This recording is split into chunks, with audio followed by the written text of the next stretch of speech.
लेकी बाळा हो, काल पोळा होता, उरलेले नारळ होते ते किसून घेतले.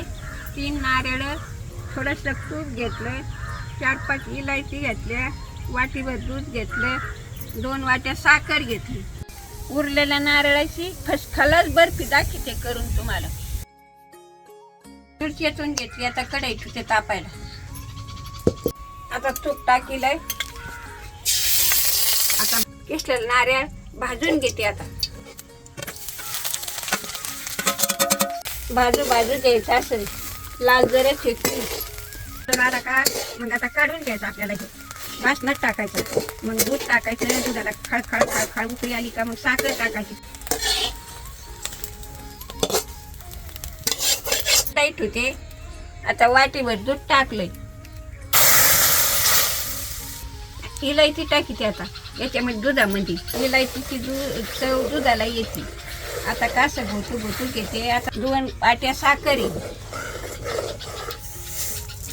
पाकाला असं उकळी येऊन द्यायची. मग खोबरं त्याच्यामध्ये खीस टाकायचा आणि शिजू घ्यायचा.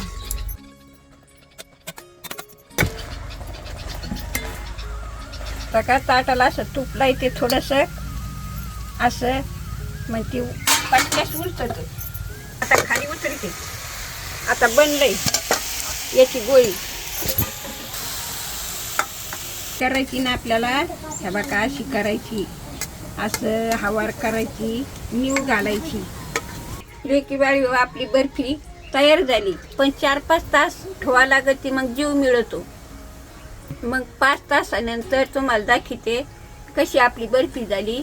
आपली नारळाची बर्फी कुरकुरीत झाली लेकी बाळी हो.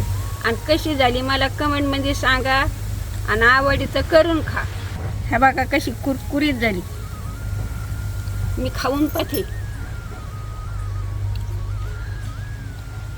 भारी झाली बर्फी आपली, कुरकुरीत लय भारी झाली.